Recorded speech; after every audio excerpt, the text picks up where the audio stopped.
Good morning friends, my name is Akshat and today I am going to present you my model named Robotic ARM and I am from Robofun Lab, Surat. So in this model I have used some basic parts, so I am going to introduce them.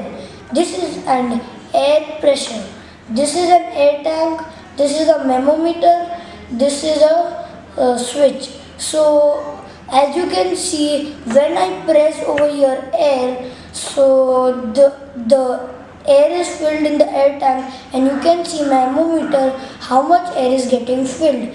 So my model is based on pneumatic energy and I am using air power to move this robotic arm instead of electrical energy. So let's see how does this grab a paper ball and transport it. So first I am going to grab it.